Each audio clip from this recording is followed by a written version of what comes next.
जय हिंद साथियों। कैसे हैं आप सब लोग। मेरा भी फिर स्वागत करता हूं आपका अपने यूट्यूब चैनल सागर कोचिंग क्लासेस गुना में। तो आज की जो अपनी वीडियो है वह है भारत का भूगोल।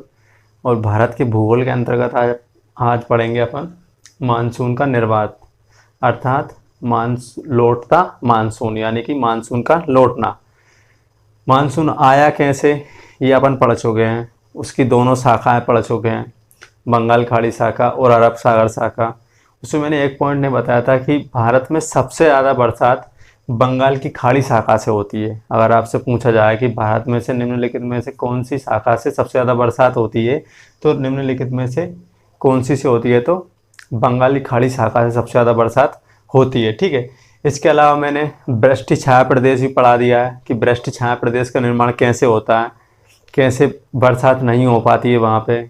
ठीक है। किस तरीके से बरसात या मतलब एडियाबेटिक ताप ह्रास हो जाता है, ताप वृद्धि हो जाती है, हवाएं नीचे उतरती हैं तो बरसात नहीं कर पाती हैं। ये सारी चीज़ें मैं पढ़ा चुका हूँ। यदि आपने वो वीडियोस नहीं देखे हैं तो सागर कोचिंग क्लासेस के प्ले लिस्ट पे जाइए। प्ले लिस्ट में जाके आप भारतीय भूगोल जैसे ही सर्च करेंगे उसमें सारी वीडियो डली हुई है, आप एक एक करके आराम से देखिए सारी की सारी। ठीक है ना। अगर मानसून को समझना है तो सारी की सारी वीडियोस देखना बहुत ज़रूरी है। और मानसून समझ लिया तो ये समझ लीजिए कि आपने बहुत बड़ी उपलब्धि हासिल कर ली है एक तरीके से, क्योंकि ये सारा का सारा हवाओं का खेल होता है, हवा और तापमान पे। तो इसको समझना काफ़ी थोड़ा सा डिफ़िकल्ट होता है, इसलिए आप पूरी वीडियो ज़रूर देखिए। अगर आपने पूरी वीडियो देखी है तो ये दावा है कि आप इसको समझना बिल्कुल अच्छी तरीके से समझ जाएंगे, आप कभी भी इनसे क्वेश्चन गलत नहीं करेंगे। तो आइए आज देखते हैं मानसून का लौटना। ठीक है। मानसून का लौटना कहाँ से प्रारंभ होता है। तो भारत में सबसे पहले मानसून 1 सितंबर से लेकर 15 अक्टूबर तक मानसून भारत से लौट जाता है। क्या हो जाता है, 1 सितंबर से क्या होता है, मानसून लौटना प्रारंभ करता है। यानी कि मानसून गया तो आया तो जाएगा भी तो सही। ठीक है ना। तो 1 सितंबर से तो क्या करता है, मानसून लौटना प्रारंभ करता है और लगभग 15 अक्टूबर तक क्या हो जाता है, जो मानसून है वो पूरे के पूरे भारतीय उपमहाद्वीप से लौट जाता है। 1 सितंबर या सितंबर के पहले सप्ताह से क्या कर देता है, लौटना प्रारंभ कर देता है। और साथ ही 15 अक्टूबर तक आते आते, यानी कि अक्टूबर के पहले या दूसरे सप्ताह तक आते आते क्या हो जाता है, मानसून पूरी तरीके से भारतीय उपमहाद्वीप से लौट चुका होता है। ठीक है। इतना हो गया। इसके बाद मानसून सबसे पहले लौटना भारत के किस राज्य से प्रारंभ करता है। अगर क्वेश्चन आ जाए कि भारत के किस राज्य से सबसे पहले मानसून लौटना प्रारंभ करता है, तो वह करता है राजस्थान से। कहाँ से करता है, राजस्थान से। कहाँ से करता है, राजस्थान से। राजस्थान में ही सबसे बाद में मानसून पहुंचता है। अरब सागर शाखा की बात नहीं कर रहा हूं मैं, बंगाल खाड़ी शाखा सबसे लास्ट में कहाँ पहुंचती है, तो राजस्थान में ही पहुंचती है। और राजस्थान से क्या होता है, सबसे पहले मानसून का लौटना प्रारंभ हो जाता है। इसीलिए राजस्थान में अधिकतर बरसात नहीं होती, इसीलिए वे क्या है, एक सूखाग्रस्त राज्य है। ठीक है। तो सबसे पहले लौटना राजस्थान से करता है। कब लौटना प्रारंभ कर देता है, तो सितंबर के पहले सप्ताह या 1 सितंबर से लौटना प्रारंभ कर देता है। और साथ ही 15 अक्टूबर तक आते आते भारतीय उपमहाद्वीप से, पूरे भारतीय उपमहाद्वीप से मानसून पूरी तरीके से लौट चुका होता है। ठीक है। अब आइए आगे देखते हैं, आखिरकार लौटना प्रारंभ करता क्यों है। कोई वजह तो होगी तभी जाके तो लौटना प्रारंभ कर रहा है, ऐसे तो है नहीं कि उसकी मन हुआ चल दिया। तो ये क्या है, ये ग्लोब है। ये क्या है, ये ग्लोब है। ठीक है। ग्लोब है। इस पर एक होती है कर्क रेखा, एक कौन सी होती है, तो अपनी कर्क रेखा होती है। और दूसरी कौन सी होती है, तो विषुवत रेखा। ये मैंने बना ली ऊपर वाली, कौन सी, कर्क रेखा। कर्क रेखा हो गई। ठीक है। कर्क रेखा के साथ में ये कौन सी हो गई, तो ये विषुवत रेखा हो गई।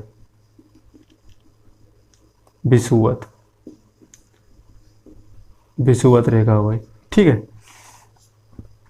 कर्क रेखा पर जो सूर्य होता है, जो सूर्य की लंबवत किरणें होती हैं, वो पहुंचती हैं 21 जून को। यानी कि जो अभी 21 जून आएगा, जो अभी गर्मियां चल रही हैं अपने यहाँ पे, तो जो 21 जून होगा उस दिन जो सूर्य की लंबवत किरणें होंगी वो कहाँ चमकेंगी, तो कर्क रेखा पे चमकेंगी। कहाँ चमकेंगी, कर्क रेखा। लंबवत किरणें अर्थात जो सीधी बिल्कुल 90 डिग्री का कोण बना के जो गिरती हैं, अपने सिर पर चमकती है बिल्कुल, उन्हें अपन क्या कहते हैं, लंबवत किरणें कहते हैं। तो लंबवत किरणें 21 जून को कहाँ चमकती है? तो कर्क रेखा पर चमकती होंगी। इसको आपने अच्छी तरीके से पढ़ा भी है और मैंने बताया भी काफ़ी बेहतर तरीके से, यदि आपने वीडियोस देखे होंगे।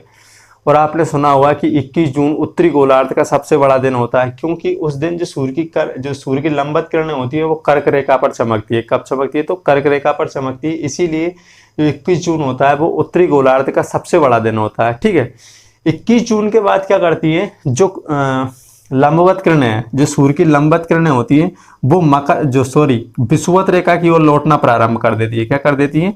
विषुवत रेखा की ओर लौटना प्रारंभ कर देती है। पहले 21 जून को कहाँ चमकी? कर्क रेखा पे चमकी। ठीक है, कर्क रेखा के बाद में ये क्या कर देती है? तो 21 जून के बाद धीरे धीरे किस ओर बढ़ने लगती है? तो विषुवत रेखा की ओर बढ़ने लगती है। और 23 सितंबर को ये रेखाएं, अर्थात जो लंबवत किरणें होती हैं वो कहाँ चमकती हैं? तो विषुवत रेखा पर चमकती है। कहाँ चमकती है? विषुवत रेखा पर। ठीक है, 21 जून को कर्क रेखा पे और 23 सितंबर को कहाँ चमकती है? तो विषुवत रेखा पे चमकती है। इसी के साथ में ये भी जान लो कि मकर रेखा पर ये 22 दिसंबर को चमकती है। कब चमकती है? 22 दिसंबर को।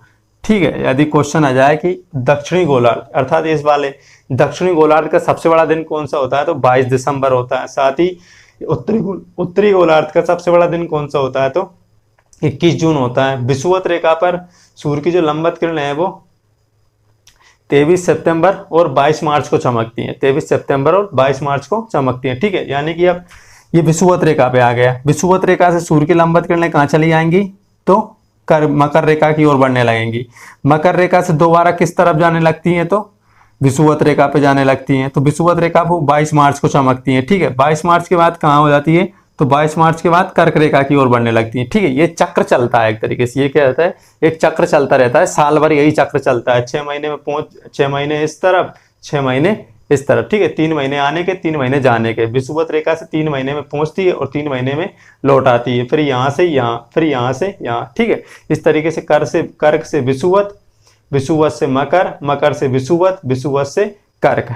ठीक है, तो जैसे ही सूर्य की जो लंबवत किरणें हैं 21 जून के बाद विषुवत रेखा की ओर बढ़ने लगती हैं, तो उसी के साथ में क्या होता है कि जो ITCZ है, अर्थात ITCZ मतलब इंटर ट्रॉपिकल कन्वर्जन जोन, अंता उष्ण कटिबंधीय अभिसरण क्षेत्र, इस शब्द का जिक्र मैंने हजारों बार कर दिया है जब से मानसून पढ़ाया तब से, तो आप इस चीज को तो आप समझ गए होंगे। तो जैसे ही विषुवत, और मैंने बताया था कि ये क्यों आता है, कैसे आता है, तो ये वीडियो आप देखेंगे तो पता चल जाएगा।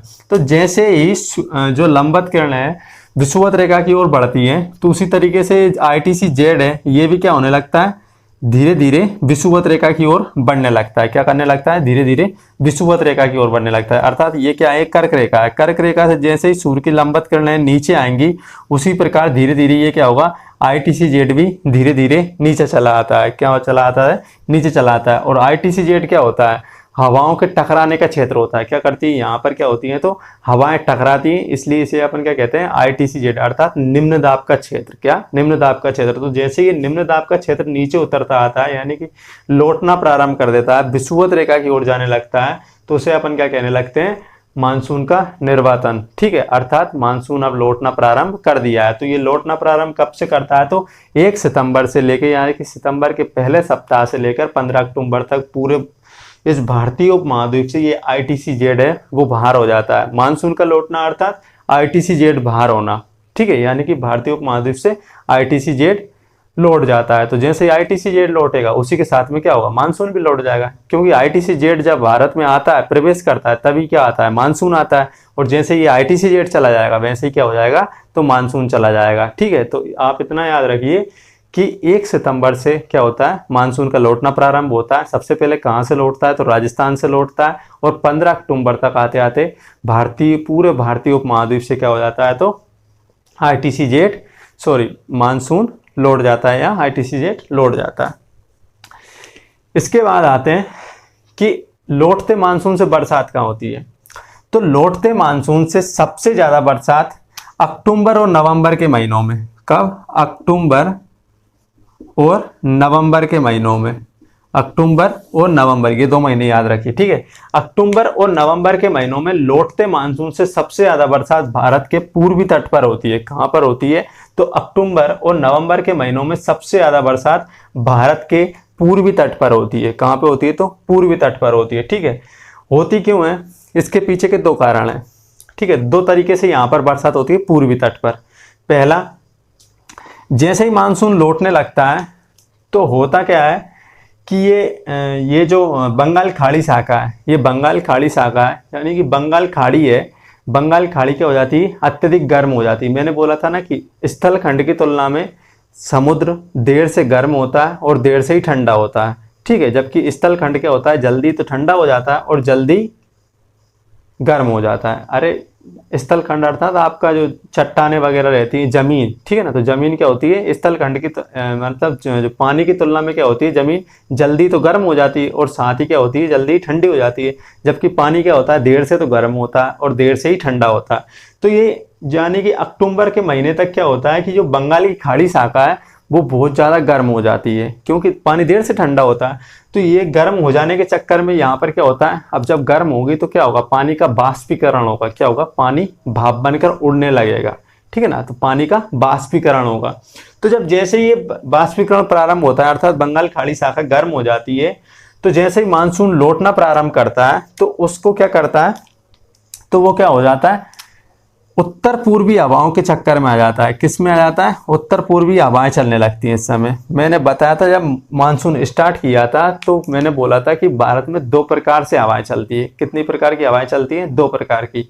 ठंडी के दिनों में जो हवाएं चलती हैं उसे कहते हैं अपन उत्तर पूर्वी हवाएं, और जो गर्मी के दिनों में जो हवाएं चलती हैं वो कौन सी होती है? तो दक्षिण पश्चिमी हवाएं होती है। कौन सी? दक्षिण पश्चिमी। तो जब जैसे ये मानसून लौटना प्रारंभ अर्थात ये लौटने लगता है तो अक्टूबर नवंबर, क्या अक्टूबर और नवंबर के महीनों में भारत में कौन सी हवाएं चलने लगती हैं? तो उत्तर पूर्वी हवाएं चलने लगती हैं। कौन सी? उत्तर और पूर्वी, यानी कि उत्तर पूर्वी दिशा से आ रही है तो ये क्या हो जाएंगी? उत्तर पूर्वी हो जाएंगी। क्या हो जाएंगी? उत्तर पूर्वी। तो उत्तर पूर्वी से अपन मानसून भी कहते हैं, अपन इसे पढ़ चुके हैं। तो उत्तर पूर्वी हवाएं चलने लगती हैं। तो जैसे ही मानसून लौटना प्रारंभ करता है, और बंगाली खाड़ी शाखा पहले से ही गर्म है काफी, उसमें तो नमी की मात्रा अत्यधिक हो चुकी है, तो लौटता मानसून क्या करता है? इन उत्तर पूर्वी मानसून के साथ मिल जाता है। क्या चलता है? इन उत्तर पूर्वी हवाएं जो कि इस तरीके से इस तरफ से बह रही हैं, उत्तर पूर्व से दक्षिण पश्चिम की ओर बह रही हैं, उस तरीके से क्या होता है? तो इसके साथ मिल जाता है, और इसके मिलने के साथ में क्या हो जाता है? अब ये इस तरफ आ रही है, ये किस तरफ आ रही है? तो इस तरफ आ रही है उत्तर पूर्वी मानसून। तो अब ये कहाँ से बह रही है? बंगाल खाड़ी की शाखा के ऊपर से ही बह रही है ना, क्योंकि ये बंगाल खाड़ी शाखा है यहाँ पे। तो अब ये हवाएं क्या कर लेती हैं? समुद्र से क्या चुरा लेती हैं? नमी चुरा लेती हैं, और समुद्र से नमी चुराने के चलते ये पूरे के पूरे पूर्वी घाट पर बरसात करती है। क्या करती है? तो पूरे के पूरे पूर्वी घाट पर बरसात करती है। यदि आपसे क्वेश्चन पूछा जाए कि भारत में लौटते मानसून से सबसे ज्यादा बरसात कहाँ होती है? तो पूर्वी तट पर होती है। कहाँ होती है? पूर्वी तट। पूर्वी तट पर कहाँ कहाँ? तो उड़ीसा के उत्कल तट पर होती है, ठीक है। उड़ीसा के उत्कल तट और आंध्र प्रदेश के रायलसीमा तट। आंध्र प्रदेश के जो सीमा तट है उसे अपन क्या कहते हैं? रायलसीमा तट। और उड़ीसा का जो तट है उसे अपन उत्कल तट कहते हैं, ठीक है। तो उत्कल तट और रायलसीमा तट पर यहाँ पर अक्टूबर में बरसात होती है। कब होती है? तो अक्टूबर महीने में होती है। जबकि तमिलनाडु के कोरोमंडल तट पर बरसात नवंबर महीने में होती है। कब होती है? नवंबर महीने में, ठीक है। तो अक्टूबर और नवंबर महीनों में क्या होती है? पूरे के पूरे पूर्वी तट पर बरसात होती है। क्यों होती है? पहला कारण मैंने बता दिया, क्योंकि बंगाल खाड़ी अत्यधिक गर्म हो जाती है, जिसके चलते जब मानसून लौटता है तो उस समय कौन सी हवाएं चलने लगती है? भारत में उत्तर पूर्वी हवाएं चलने लगती है, जिसके साथ ही उत्तर पूर्वी हवाएं क्या करती है? तो बंगाल खाड़ी से काफी ज्यादा नमी चुरा लेती है और पूरे के पूरे पूर्वी घाट पर्वत पर बरसात करती है, ठीक है। ये हो गया पहला कारण। दूसरा कारण कौन सा है? तो अक्टूबर नवंबर महीनों में क्या हो जाता है? पूरी की पूरी बंगाल खाड़ी की शाखा गर्म हो जाती है, और गर्म होने के चलते जो गर्म सतह रहती है, पानी की जो ऊपरी सतह रहती है ना, उसे गर्म सतह कहते हैं, पानी की सतह कहते हैं। तो जो गर्म सतह रहती है वो चक्रवातों को जन्म देने लगती है। क्या देने लगती है? तो चक्रवातों को जन्म, यानी कि यहाँ की जो परिस्थितियां हैं वो चक्रवात बनने के लिए अनुकूल हो जाती है। क्या हो जाती है? जैसे ही समुद्र गर्म हुआ तो यहाँ की जो दशाएं होती हैं वो चक्रवातों को जन्म देने के लिए अनुकूल हो जाती हैं। और चक्रवात क्या करते हैं? तो आपने सुना होगा काफी सारे चक्रवात आते हैं जो कि काफी ज्यादा तबाही लाते हैं पूर्वी तट पर। ठीक है। तो ये क्या होते हैं, उष्ण कटिबंधीय चक्रवात होते हैं। जो गर्म जल क्षेत्रों में बनते हैं उन्हें अपन कहते हैं उष्ण कटिबंधीय चक्रवात। ठीक है। तो ये चक्रवात क्या करते हैं, बंगाली खाड़ी में बनते हैं और किस तरफ बहने लगते हैं, यानी कि पश्चिम की दिशा की ओर बढ़ने लगते हैं। ये पूर्व में है ना, ये पूर्वी तट है, तो ये क्या बनने लगते हैं, इस तरफ बहने लगते हैं, तो पश्चिम की ओर अर्थात भारत की तरफ बढ़ने लगते हैं। बंगाली खाड़ी में तो ये चक्रवात बनते हैं और क्या करते हैं, पूर्वी तट की ओर बढ़ने लगते हैं। तो पूर्वी तट पर चक्रवातों से भी बरसात होती है। क्या होती है, चक्रवातों से भी बरसात होती है। अपन नेक्स्ट टॉपिक में उष्णकटिबंधीय चक्रवात ही देखने वाले हैं। ठीक है। तो ये चक्रवात बनते हैं और किस तरफ बढ़ने लगते हैं, पूर्वी तट की ओर बढ़ने लगते हैं, जिससे उत्कल तट, रायलसीमा तट, कोरोमंडल तट, इन पर काफी जोर से बरसात होती है। क्या होती है, काफी जोर से बरसात होती है, तेज हवाएं चलती हैं, बिजली गायब, कई दिनों तक पेड़ पौधे, टीन वगैरह सब उड़े बुड़े रहते हैं। ठीक है। काफी ज्यादा नुकसान भी होता है इससे, इन चक्रवातों से। ठीक है। तो चक्रवात कभी भी स्थिर नहीं रहते, जहां से बनते हैं वहां से चल देते हैं। तो चक्रवात बनते हैं और किस तरफ बढ़ते हैं, तो पूर्वी तट की ओर बढ़ने लगते हैं, जिससे यहाँ पर क्या होती है, बरसात होती है। तो पहले किससे होती है, लौटता मानसून उत्तर पूर्वी मानसून के साथ मिलकर क्या करता है, बंगाल की खाड़ी से क्या करता है, तो नमी चुराता है और साथ ही पूरे के पूरे पूर्वी तट पर बरसात करता है, उत्कल तट, रायलसीमा तट और कोरोमंडल तट पर। दूसरा कारण क्या है, दूसरी बरसात होती है तो चक्रवातों से होती है, जो कि उष्णकटिबंधीय चक्रवात होते हैं। और उष्णकटिबंधीय चक्रवात क्या करते हैं, जैसे ही बंगाल खाड़ी के ऊपर जैसे चक्रवात बनते हैं, अक्टूबर नवंबर महीने में बात कर रहा हूं मैं, कब बनते हैं, तो अक्टूबर नवंबर महीने में जैसे चक्रवात बनते हैं, तो वो किस तरफ बढ़ने लगते हैं, भारत के पूर्वी तट की तरफ बढ़ने लगते हैं, जिससे क्या होती है, तो पूर्वी तट पर जम के बरसात होती है। ठीक है। तो ये था लौटता मानसून। बस इतना ही पढ़ लीजिए, काफ़ी है, इससे ज़्यादा बाहर आपके क्वेश्चन नहीं जाएंगे। ठीक है। तो मिलते हैं अगले वीडियो में, तब तक के लिए वीडियो को लाइक कीजिए, चैनल को सब्सक्राइब कीजिए और अपने दोस्तों के साथ ज़्यादा से ज़्यादा शेयर कीजिए। धन्यवाद।